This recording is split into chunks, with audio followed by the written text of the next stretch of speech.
Marques do GE, tudo bem? Queria que você pudesse falar um pouquinho do Plata. Na última coletiva, você rasgou elogios a ele e tinha muito uma expectativa aqui por parte dos equatorianos em vê-lo em campo. Então, queria que você pudesse falar... Desculpa, pode falar, desculpa. Nada. Queria que você pudesse falar como você lidou com essa ausência de última hora do jogador e se no seu plano inicial de jogo ele seria titular e você precisou adaptar. Sim, ele seria titular.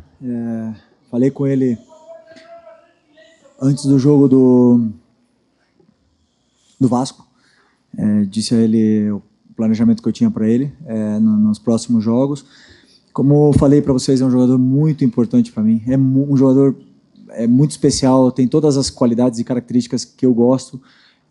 Tem a fase ofensiva, defensiva, sabe atacar espaço, mas também sabe jogar pressionado, sabe associar com os companheiros, é um jogador muito importante. Infelizmente ele sentiu uma dorzinha no joelho diferente aí, que vamos ter que esperar a análise, né, dos exames para ver o que realmente aconteceu. Eu acho que, além do treinador que ficou triste de não poder utilizá-lo, ele mesmo foi o que mais sofreu com essa não possibilidade de jogar na casa dele, no país dele, contra a LDU. Sei que ele queria muito, ficou muito frustrado e triste e chateado por não poder jogar, mas espero que ele possa se recuperar pronto, porque ele sabe disso, que ele é muito importante para mim e para a equipe. Felipe, boa noite. Boa noite. Queria que você fizesse uma avaliação da partida e da própria postura do Flamengo. Eu conversei com alguns torcedores da LDU que se mostraram surpresos e alguns até irritados pelo fato de que a equipe da casa não conseguiu se impor, não conseguiu o domínio efetivo da partida, né? Bom, boa noite. Eu vim jogar no Equador algumas vezes, né? E sempre é muito difícil jogar no Equador, não, em Quito, desculpa, no Equador, mas na altitude de Quito. E sempre é muito difícil. Já tomei aqui goleadas, também já venci um jogo aqui, mas sempre é um jogo muito complicado, porque todo o contexto é diferente. A bola é muito mais rápida, os domínios eles escapam do pé, às vezes o jogador está acostumado a dar um passe na frente e ela vai embora, porque ela não freia, a bola vai embora. Então, conversei bastante com os jogadores e optamos por um plano de aproximação, de passes mais curtos, e principalmente saber que o adversário também cansa e também corre, também tem que correr na altitude, por mais que eles estejam adaptados, estejam já totalmente aclimatados aqui, mas fazer eles correrem atrás da bola frustra e cansa, e eles não podem fazer o volume que eles costumam fazer na casa deles. Eu assisti, bota aí, desse ano praticamente todos os jogos deles, e em casa é impressionante o volume que esse time tem, né? E também analisei os times que jogaram aqui com linha de 5, sofreram muito porque eles conseguem te afundar para dentro da tua área, e com um número de cruzamentos muito altos e chutes de fora da área, rebotes, e principalmente o Arce, né, que é o cabeceador tão poderoso nesse jogo aéreo, eles acabam te empurrando e você acaba não conseguindo sair, né? Então, às vezes, dá uma falsa sensação de que o espaço está ali, mas você acelera, acaba perdendo a bola, tem que correr atrás da bola, isso depois do segundo tempo se nota muito. E então eles fizeram uma pequena mudança, jogaram com 2 volantes, eu esperava que eles tivessem um 4-3-3, e optaram por individualizar no Arrascaeta, né? Com um volante, marcou o Arrascaeta praticamente o jogo todo, mas isso nos dava a possibilidade de sair. O difícil era também acelerar, porque, como eu falei, cada passe no espaço ela vai embora. Por exemplo, o Gerson recebeu uma perfeitamente e o passe era perfeito para o Wesley se fosse no nível do mar, mas aqui acelera, ela vai embora. E isso os jogadores entenderam rápido com o treino de ontem, com o jogo de hoje, então optaram por ter um jogo mais de controle o tempo todo e esperar pelas chances aparecerem, pela atração do adversário na pressão da bola. Tivemos aí oportunidades, né, de finalizar, de chegar perto da área, e depois não conseguimos fazer, mas pelo que eu vi principalmente do jogo do Táchira, é que a LDU dominou todo o segundo tempo e foram mais de 15 cruzamentos na área. Aqui foram só os últimos, se não me engano, 5 ou 10 minutos. Então eu acredito que tenha sido um jogo importante, muito bom dos meus jogadores. Eu estou muito orgulhoso do esforço que eles fizeram, porque é muito difícil jogar aqui. Felipe, boa noite. Rafael, da TV Globo. Eu queria até pegar esse último gancho que você disse sobre a opinião que você teve do desempenho dos atletas, né? Se dentro do que você pensou de estratégia, do que você pediu para eles, se você acha que eles conseguiram responder bem ao que estava combinado e também se fisicamente os jogadores, na sua opinião, conseguiram se adaptar a essa condição, se alguém precisou de alguma ajuda extra, de repente, no intervalo. Se puder falar um pouco para a gente como é que foi o seu ponto de vista sobre isso. Obrigado.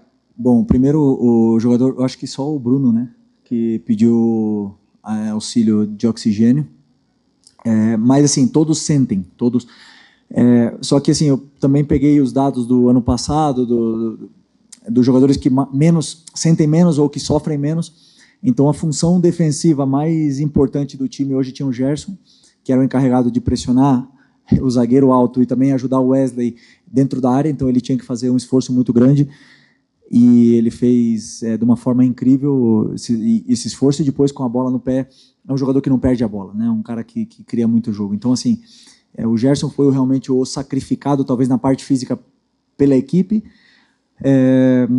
mas depois, por exemplo, fisicamente, o Eric e o Everton, impressionante. Assim, o Everton estava bastante tempo sem jogar, correu o jogo todo, não errou quase nada, cobriu um campo, assim,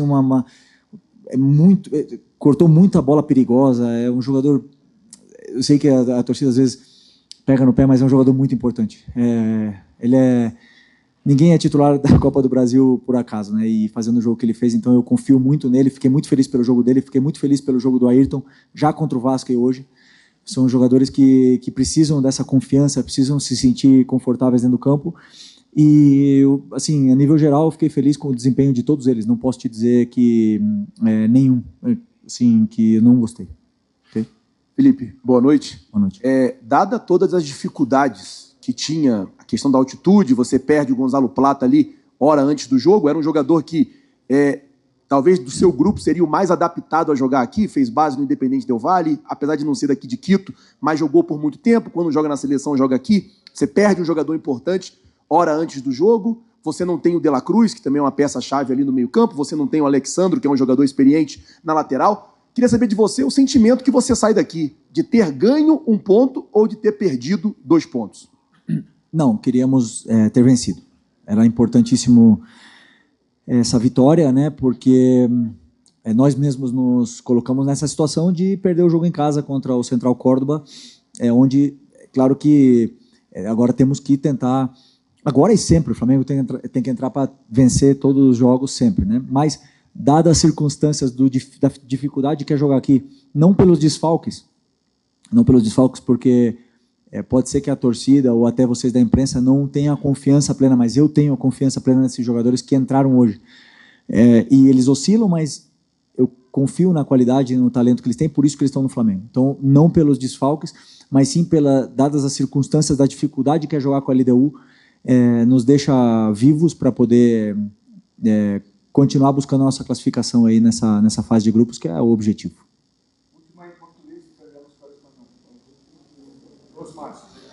Felipe, aqui na frente, tudo bem? Boa noite. Gabriel Alfa, para Azul Rubro Negro, Revista Placar. Felipe, hoje você fez seu primeiro jogo como técnico na altitude, né? Você já atuou algumas vezes como jogador, seu primeiro jogo hoje.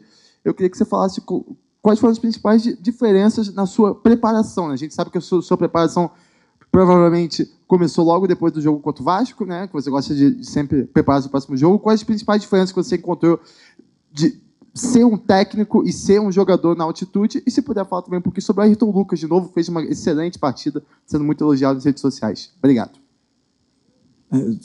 Cada entrevista que eu dou é quase a primeira vez em alguma coisa, né? Primeira vez no Brasileiro, primeira na Libertadores, primeira na altitude. Treinador jovem é assim. Mas estamos aí para isso, para evoluir, continuar aprendendo e melhorando. Mas,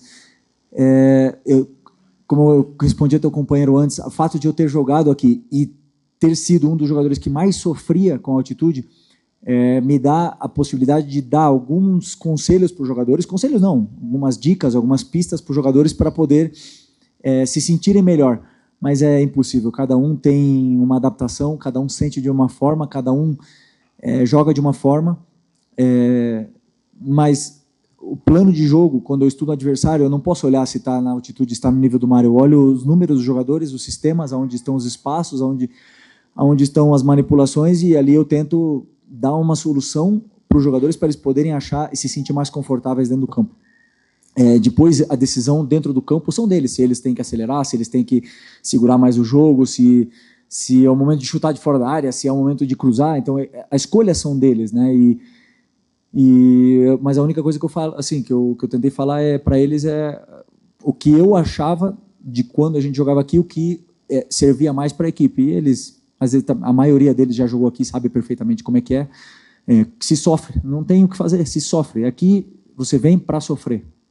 É impossível desfrutar do mesmo jeito que no nível do mar, né? Mas é uma dificuldade que temos pela frente, e essa é a beleza da Copa Libertadores, na minha opinião. Eu acho uma experiência bonita poder jogar na altitude.